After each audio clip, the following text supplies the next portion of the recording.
Hey everyone, and welcome to Almost Cancelled. I am Peter, that is Connor, and we are going to talk about the terror Infamy. Episode 1 is called A Sparrow in a Swallow's Nest. So, full spoiler. Well, maybe not full spoilers actually, because No, it's I think we do spoiler free first on yeah, this one. because I mean, it's season 2 of a show, but it's an anthology. It's a completely new story. So yeah, we could do spoiler free for this for a little bit, I think. Yeah. And I see imagine how this it is. was marketed as a complete fresh start. Yeah, I'm pretty sure it is. The Terror, if you don't know what this is, if you're just sort of stumbling onto this, the Terror was a season of a show early last year. It was a horror story with Jared Harris, and it was set in ships and it was a monster. It was all these things, but it was a self-contained story. It finished at episode 10, and season 2 is a completely new story. So you can jump on board here if you want to. You can just you don't have to see the first season. Um, and this is a very different setting, very different type of story. It seems to be more supernatural in nature, Seems to be here. more spiritual, and we're tying into a more recent time in history. Relatively speaking, this is Pearl Harbor. Most of it's going to be post Pearl Harbor. Pearl Harbor hasn't quite happened yet. The majority of this episode takes place the night before. Yeah. So that's kind of the setting, and we're dealing with spirits who are malicious. And I'll just leave it there for spoiler free right now, and we'll get into it. So, how did you feel about this first episode? It's not bad. It's a little rough around the edges. I think it's not perfect, but there's a lot of stuff in there that I do like. I have to admit, I found it quite tedious. Oh really? I was after a while it started to look a bit of a chore to get to, because I think the opening scene's fairly solid. Like the opening scene was kind of interesting and just a little bit gruesome, and I was like, okay, all right, we're doing something completely different this time. It's not like the last one at all. Completely different set and all that jazz. There was nothing else in the episode like that first scene though. Not until the final scene. It bookended it with its showy scenes. It did, yeah. And I have to admit, every time characters started talking about spirits at one point, not one point, there's a few moments in the episode where characters start talking about spirits, and it's part of Japanese folklore.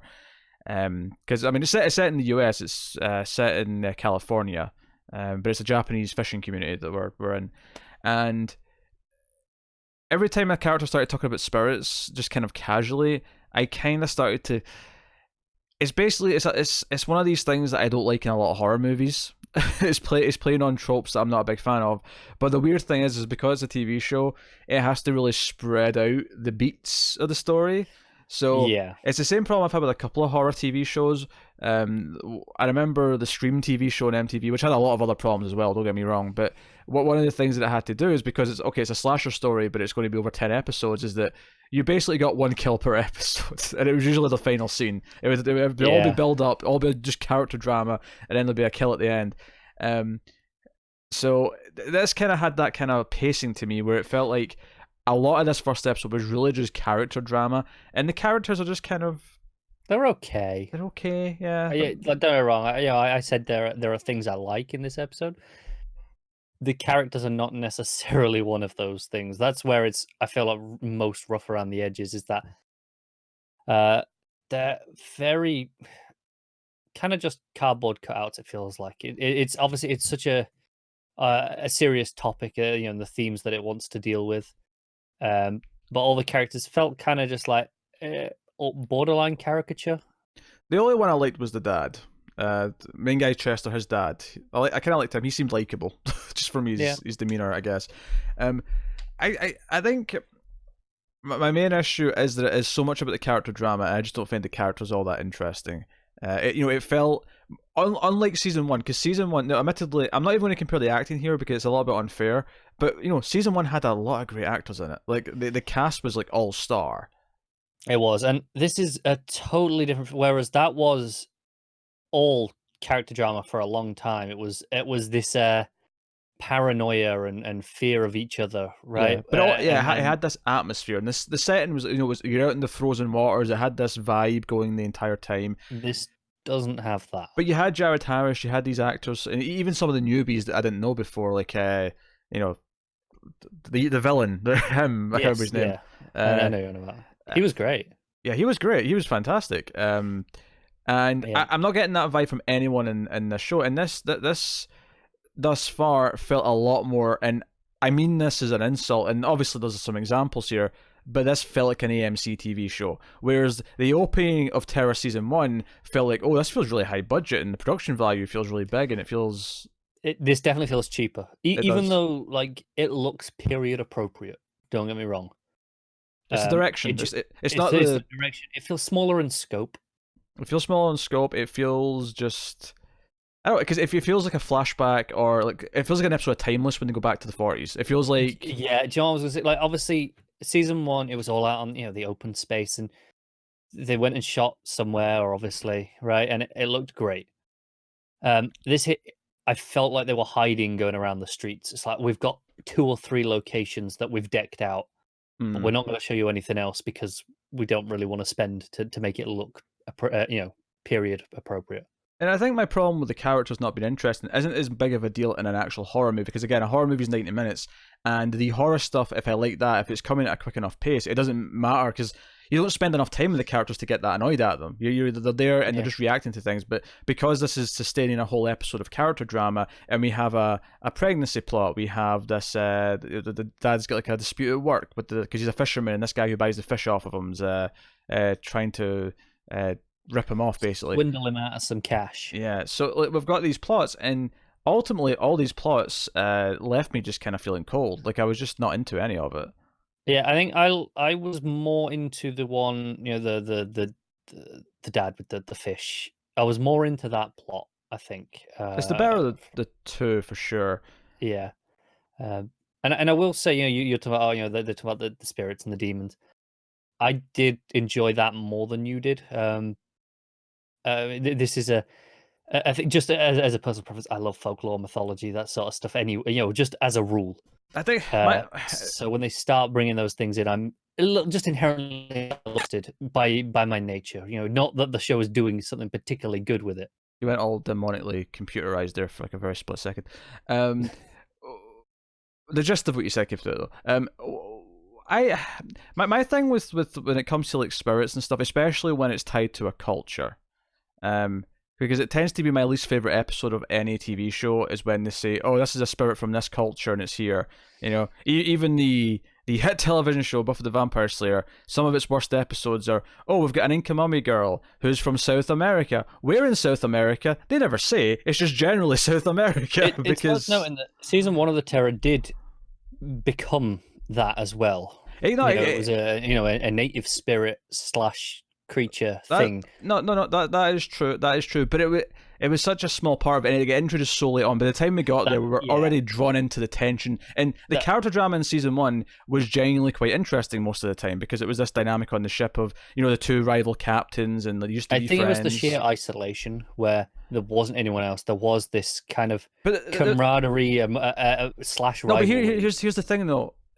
In season 1, by the time we started talking about the fact that, okay, this Inuit spirit or this Inuit monster in this folklore might be involved, enough people had already been killed off that it made sense that people started believing in something.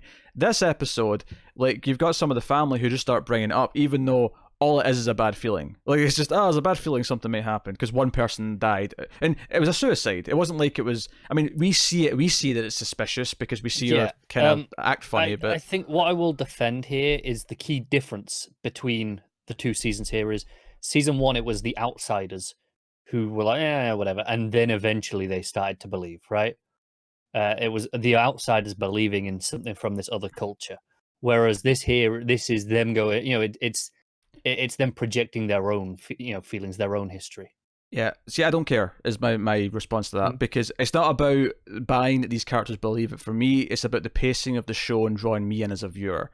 And I just don't think I'm ready to jump to them talking about spirits like coming after them. It's just I don't know. It pulls me out of the show. I feel like, okay, I'm listening to dialogue from a script because they're jumping straight to this as opposed to the natural building. Because theoretically, the one thing that a supernatural show should benefit from being, against a movie is potentially the long draw to eventually something happening. Like, it doesn't have to be right away. They can build to it. They can spend more time in characters having to believe it. And which again, season 1 did do. Yes, there were depth and things happening, but it wasn't just the beast that was killing things off. It was, the food supplies. There was all these other circumstances that were really, racking things up.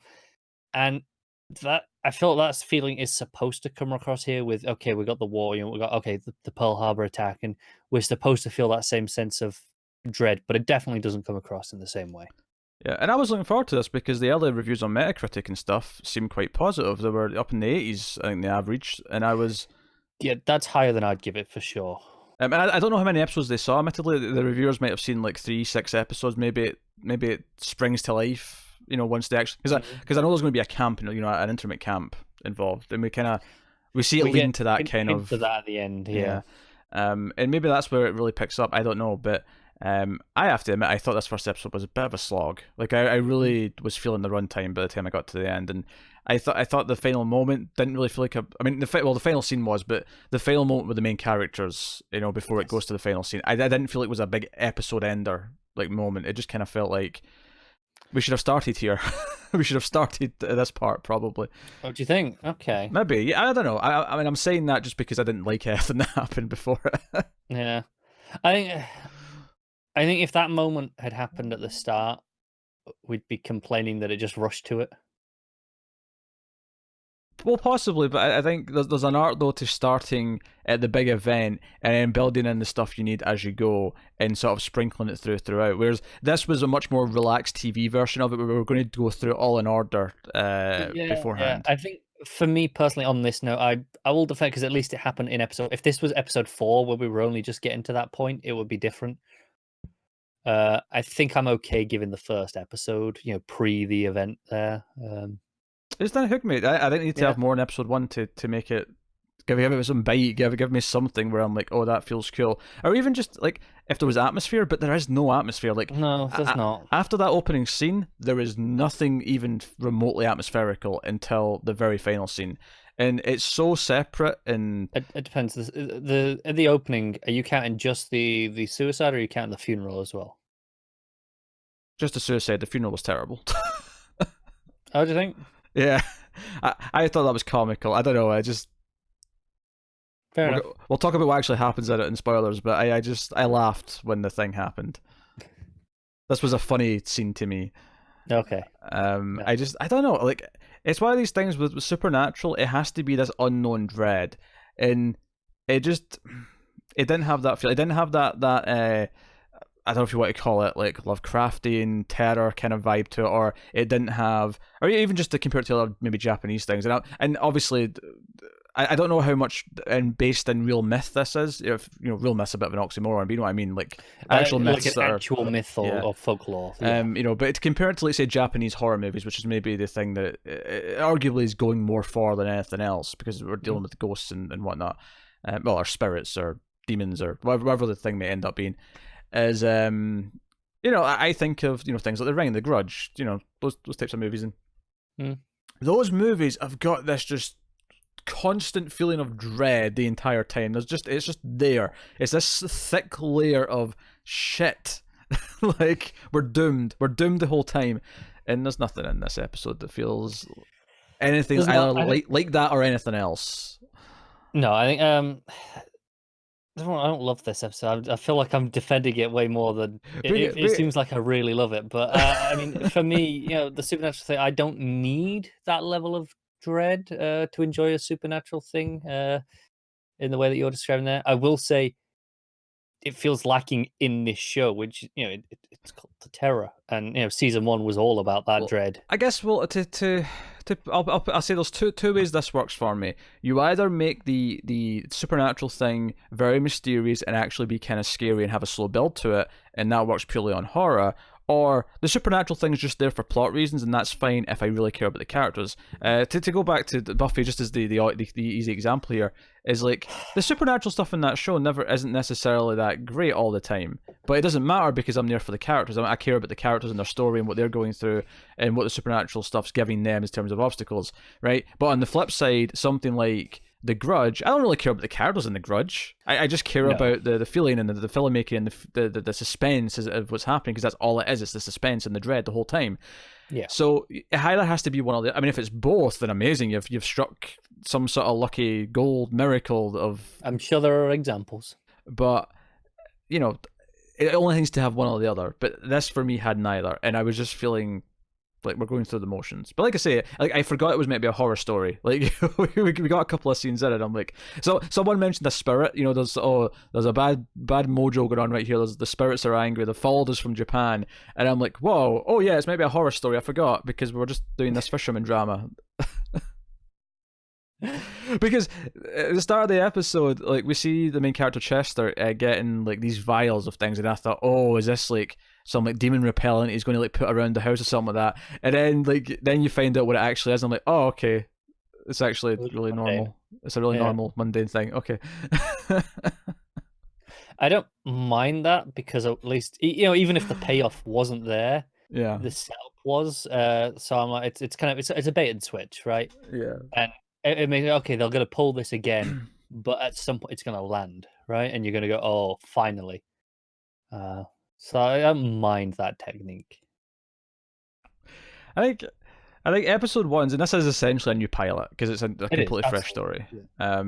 I don't think this has the hook. I don't think it has the draw. I think it feels like it's going through the motions. And even though I think the opening and closing horror scenes, if you want to call them that, are the best scenes, and they do have a couple of intriguing little effects and ideas. You know, there's a good bit of body language in the first one. It's a little bit, you know, like, oh, okay, a bit weird. And that was the only time it actually felt like a Japanese horror story to me, because it reminded me of how someone like Sadako moves. You know, the way the joints kind of contort and sort of stutter and yeah. I was the only other thing that I felt a sense of style, shall we say, along with those was probably the drinking the tea in the whorehouse. Yeah. I thought that was quite well done, that scene. I didn't like the scene that much, but it wasn't because I didn't like the idea of what was happening. I just the entire conversation just kind of felt. No, that's fair enough. I mean, if you're not into the conversation, then it is. But I think it definitely had more style and direction than most of the episodes. Yeah, we did have Philip from Travelers in a small role.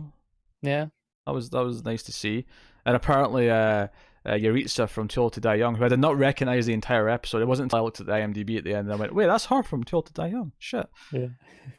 Such a transformation. He really did. Yeah. So, I gotta be honest. I don't think I want to watch any more of this. I'm not feeling this at all. Yeah. I mean, I'm not in love with it enough to try and argue. Like I said, I thought, yeah, there's some promise here. It's rough around the edges, but nothing that I'm in love with. But let me put it this way. Should we not do the next episode, I will likely never watch it again. I mean, maybe I'll come back for a potential season 3 if we decide to try a season 3. Should that happen, and we go, oh well, fresh start. We'll give it a try. Which we could, because a bit fresh start. I don't know if it's different creators this season from season 1. I honestly don't know if it's different writers this season. I don't know if they're changing writers every year, because that would be another reason to come back and try it again. Because it's new talent. Why not? Yeah. I mean, even if it's the same writers, obviously season 1 they managed to hit it, and then okay, if season 2 is a miss, I'd still be willing to try a season 3. Personally, anyway, maybe okay, we start season 3, it's not good, and we call it there. But this wouldn't put me off that. But I mean, I would probably never go back and finish season 2 on my own time. Yeah. So I will give a spoiler warning, so we can just talk about some plot details that we've skipped over just for spoilers' sake. First things first would probably be the opening and closing scenes, because they are the horror elements of the show. The opening scene is a woman, Japanese woman. I mean, most characters are Japanese. I suppose I'll specify if they're not Japanese, because that's actually easier in this show. And she goes outside. It's like the early morning, just sunrise kind of time, and she goes onto a pier and takes do you know what these are called? The sticks in the hair. They're like.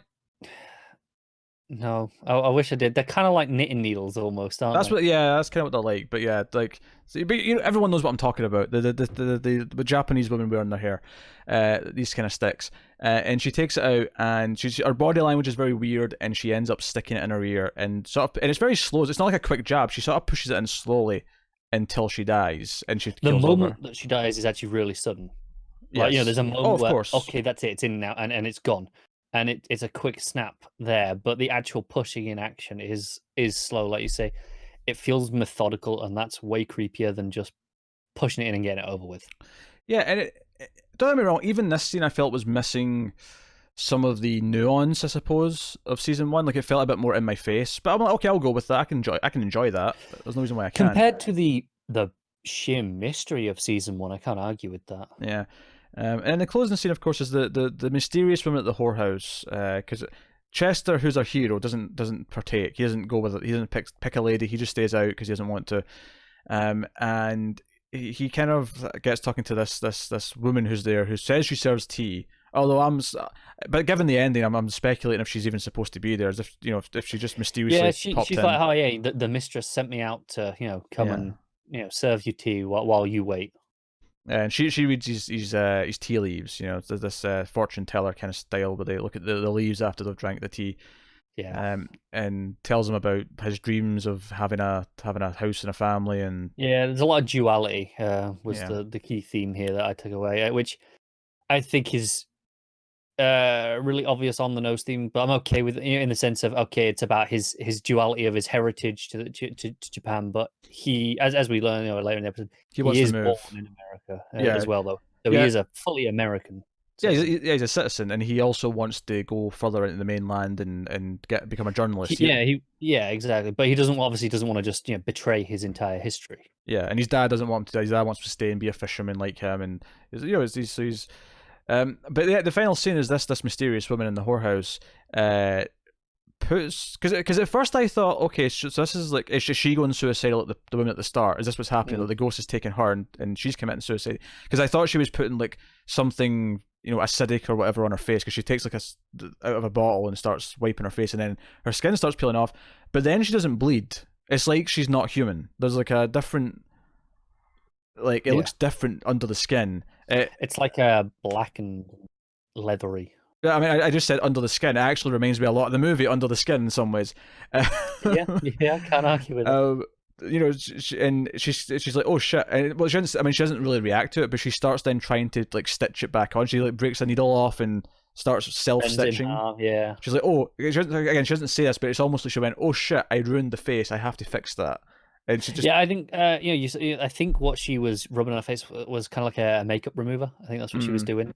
But it's like, took too much off. But it feels so casual. There's no reaction on her part. It's like she doesn't even notice, unless she'd seen it in the mirror. Obviously, she does see it in the mirror, but if she hadn't seen it, she wouldn't have even noticed that it was peeling off. Yeah. This was purely... She's not feeling pain here. She's not feeling anything. Yeah, makes you assume she is the spirit demon thing that they keep referring to. I assume. I would assume so too. Yeah, and which again is a completely different dynamic to the first season, in that we didn't know what the thing was for a long time. Yeah, no, it's a different perspective, because this time it seems to be we're actually going to see some of the demon side of it, and it's going to be about like kind of like in a serial killer movie. We're going to cut to the killer's point of view sometimes and see what they're planning and plotting and whatnot, and that's fine. And the scene itself is okay. The problem for me, of course, is that this came at the end of the episode after I'd just been spent. By the time you're out, out. This isn't this isn't enough to drag you back in by any means. I'd spent 45 minutes. I wasn't bored immediately. Like, I gave it a fair chance. I was trying to get into it for a while. It wasn't until, I don't know, the last maybe 15 minutes where I realized I just didn't like it. Like, I don't think I like this at all. It happens. Obviously, there's a whole plot where the things that he gets at the start, the vials of liquid, are actually for an abortion, because he had sex with his girlfriend, she got pregnant, and they seem to be splitting up over this. They've just kind of decided, oh, we can't do this, I need to have an abortion. And her father's very religious. In fact, wanted to become a nun. His parents his father doesn't want him with presumably just a non-Japanese girl. Is kind of the feeling I get. Yeah, well, we learn that as well, because there's another Japanese family they're friends with, and he has a candid talk with the daughter of that family who's about his age, and she the dad's all proud because she's going to marry this Japanese guy, and she's moving in the spring or whatever it is. And when they're alone in the pier and they're just talking to each other, she's like, he says to her, I thought you were with this guy from college, this white guy, and she's like, oh yeah, I am, but I'm not gonna tell my dad that. Like, he's the most Japanese dude ever. Like, he's never going to accept that. So, Yeah. it sets that up well enough. But even the way some stuff is revealed in this episode felt really dull to me. Like, the way we find out about the baby and the abortion just felt very expositionary to me, because they're on the bench and they just start saying it. They just start talking about what's going on, and it felt I can't argue with that. and it felt very TV to me. And just like, oh, we have to put it all in the dialogue to make sure people really get it. Where they could have just had the quick flashback of them, because there's like a flashback of them in bed before they have sex. You could have had just that, and then had him hand over the vials, give her the instructions, take one here and this one the next day and whatever, and then have her say, "Will it work?" and have him just say something like, "It should," and just leave it there. Just let it, give us just enough to understand that that's probably what it's for. But no, they sit and have a whole conversation about what it means to her parents, what it'll mean if they get caught, what like, there's so much dialogue. It's conflicting, because there are parts of this conversation I like. We learn about her relationship with her father. There are parts that I do like a lot. There probably are more natural ways of kind of presenting that information, even in this same scene. Yeah, it's a very generic TV dialogue scene where they have to just get all this information out and just keep, like, we're on a clock. We have to get all this out. I don't dislike any of the information, but there are better ways of presenting it. Yeah, and I think that's my problem throughout the whole episode. Is there's better ways of presenting the supernatural stuff. There's better ways of presenting the drama between them. The dad stuff with the boss, the guy buying the fish, where the dad saves his life because he gets his tie caught in the fish conveyor belt because it's going up to the cutter. But then he gets fired anyway because it's his fault that it was all shit. Yeah, so he gets mad at Chester's dad and demands payment, a reimbursement for losing his job, because he happens to know that he never registered his boat when he was supposed to by law, and he can turn him in for that. So his dad has to give up it's this constant threat of, well, I could just say you're a spy. Yeah, I could say you're a Japanese spy. He's like, I'm not a spy. He's like, yeah, I don't think you are, but I can still tell him that. Yeah, I believe it wasn't reimbursement, because the word he used actually came up again later, was reparations. Reparations, yes. Which I thought was a much more I do actually think it was a much more interesting choice of word, given the context around that reparation. When a government will pay to a people they have wronged in the past. It's much more significant than just reimbursement. Sure. Yeah. No. The word, I just didn't remember it. Yeah. Well, no. I just want to point out, because that actually really stuck with me. That word, that choice of the white boss kind of using that to the Japanese guy. It really stuck out to me. It's basically him playing the race card, is what you're saying. Yeah. The white guys try to play the race card, and it sounds silly. Yeah. So no, and then of course, the son steals the car back with another set of keys that he's got. And the asshole goes to the dad's boat to try and like burn it. He's pouring gasoline around. But then, essentially, the one horror scene I guess we get in the middle of the episode is the ghost getting him. But we don't really see anything. We just sort of see the camera go towards him. It's just a very generic. Yeah, we see the outcome where he's gone blind, and it's okay. That's not him. That's not him. Oh no, sorry, I'm seeing the other guy. Yeah, we were thinking the husband of the woman who committed suicide at the start. No, he just gets knocked off the boat, and then we find him in the net the next day, dead. Yeah.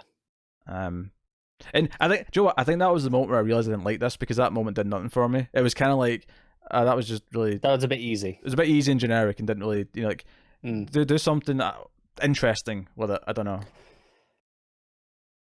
Yeah, no, I'll give you that one. Visually interesting, or something with more suspense. Is it trying to frame the people on the boat? Is it, why is it attacking him specifically? Yeah, I kind of like the follow up where, okay, they're going into the police station, they're being questioned. They're like, okay, well, you guys just found a dead body of a guy who you just had a thing with, and then the air raid sirens start going off. Yeah, and the police just said, like, just get out of here, just go, just run. Yeah, that was yeah. It was the friend. It was Philip from Travelers who said, "Just go, just get out here now." It was actually funny because I was actually thinking about it throughout the episode. Is that I was trying to, because I don't think it wasn't an exact date, was there, at the start? No, there never was. It was just 1941. We knew it was roughly this period, I think. Because I was trying to figure out at one point, because the reason why they're so concerned about spies, I was wondering, is it because Pearl Harbor's already happened? Are we already past that date? And that's why tensions are this high. So when this moment hit, I was like, oh no, this is Pearl Harbor, obviously. It's like this is it, yeah. This has to be Pearl Harbor. So, that's fine in theory. So I didn't care about the characters. That's fair. I just didn't care about. There's a whole thing after he has that tea scene where he goes to the girlfriend and tries to say, "Hey, now let's run away together. Let's be a family. Let's do this." And she just kind of says, "No," just to put it really shortly. Yeah. She does no. list off a whole bunch of reasons why it's not going to work. Yeah, but she just essentially says no. And we end the sort of main story with, because his father, his father and a lot of the other men are being taken to a camp at the end. He's not, because he's a citizen. He was born here, but his father's been taken away.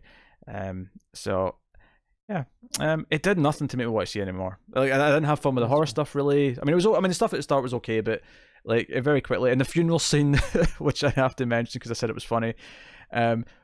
Chester offers to take a photo of everyone around the casket when they're outside, and he takes this photo, and then there's it's meant to be like a demonic gust of wind, like knocks over, like there's a big gust of wind. Everyone sort of gets the hair blown away, but the casket tumbles over and the body comes rolling out. This was just comedy to me. No way. This was comedy. Just something I'm not quite remembering. Maybe you can fill me. Yeah. When he's at the whorehouse, he takes the picture of the the lady with the tea. Yes. And she obviously hears the click and she knows. We see him developing pictures later. We don't see that picture, do we? Oh no, I think we do, because it's he looks at one. It's like she's blurry. It's like a blurry. Yeah, was that it? Okay, I think that was it. Yeah. I wasn't sure if there was something else I was missing, because I was obviously, given where it ends and how mysterious. I wondering if there was some bigger giveaway in the photo that we were going to get to, but no, it was basically just that thing from The Ring where if you take a photo of one of those people who are going to die, their image is all blurred. It was essentially that kind of effect. So yeah, really mediocre. I'm out. I'm good. I don't want to watch any more of it. I liked it a little bit more than you. I didn't love it, but I thought there was enough there that it wasn't bad. I definitely agree. There's a lot of TV cliche elements. This is like a 4.5 for me. I don't know, where are you on it? If you were rating it, 5.5, 6 tops. Yeah, it's not exactly the bastion of no. Like I said, there's some things I like. A lot of rough edges. I think that's where I said at the start, and I don't think I've changed too much from that. Yeah. Well, we should mention George Takei's in there, but his character so far has been a nothing character. He just sort of sits in the boat and has the odd joke. He has a little comment. The odd funny story. Yeah. I feel like we'll get more of him inside the camp. Possibly, yeah. Which I imagine is a bit more personal for him, obviously, because he was in one himself. Oh, sure, yeah. It was a shame he wasn't manning the helm in the boat at any point, because that was his job on Star Trek. Yeah. His son could have been like, What was it? What was his title? The fish wrestler, boxer. I don't know. He had a whole story about I can't remember. He knocked out this big fish with one punch, and they gave him a title. I thought it was quite an amusing little anecdote. Yeah, that was okay. It just felt really bland to me. I guess ultimately it feels really bland in generic TV, generic AMC to me. Yeah, which is better than bland of a lot of network stuff. What's so funny though is that there was a time when all I knew from AMC was Breaking Bad, and I assumed they were this great network. You assumed they were the bastion of quality. And I didn't love Mad Men, but people loved it. As I was like, okay, so clearly they make high quality shows. And I've discovered in the years since that outside of Breaking Bad, those are the outliers. Outside of Breaking Bad and Better Call Saul, there's a big quality dip for me. And I enjoyed season 1 of The Terror, but I don't think it's as good as those shows. It's not. Obviously, people like Walking Dead, but we're not huge fans. So no, that's pretty much it. I don't really have much more to add on this one. So that has been episode 1 of The Terror Infamy. Needless to say, we won't be covering any more of it. And I'm just I'm good. And for any patrons who think, oh, maybe I'll sponsor it to save it, it won't work. If I flat out just don't want to watch it, it's not working. There's no point in me putting ourselves through something that we don't like to this extent, because you're just going to hear me complain every week. There's going to be no satisfaction from it whatsoever. I feel like some people have an appeal in that. Sure, no one's going to want to watch. Like the 5 hardcore fans who like seeing me miserable will watch it. Everyone else won't. No, they'll just complain. Yeah, so that's true. There you go. That's Terra Infamy episode 1. So let us know what you thought of the episode. Maybe you liked it more than we did in the comments below. You can like and subscribe, all that stuff. Get us on the Twitters at mailed_fuzz for channel updates. If you want to support the show and the channel and everything we do here, you can head over to patreon.com/mailfuzztv, where you can support us for as little as $1 per month. And you get some bonuses, some exclusives, and there's the higher tiers as well, where you get to sponsor things and vote in certain shows and all that kind of thing. So go have a look at that. And since we're not covering this, it's probably worth reminding you that Mindhunter Season 2 is starting this week. We'll be doing that hopefully as quickly as we can, day by day, once that hits. We're still doing weekly episodes of Too Old to Die. Yeah, that's the show. I got it wrong yesterday a lot, so I was just double checking in my head. Am I saying the right title? We're still got a few episodes of that left to go, and we're just about to do the finale of Handmaid's Tale Season 3 this week. So do have a look at all these various things if you're interested. So that is us. So thank you once again for watching or listening. We always appreciate it. Keep watching TV, guys. Have you got any vanilla?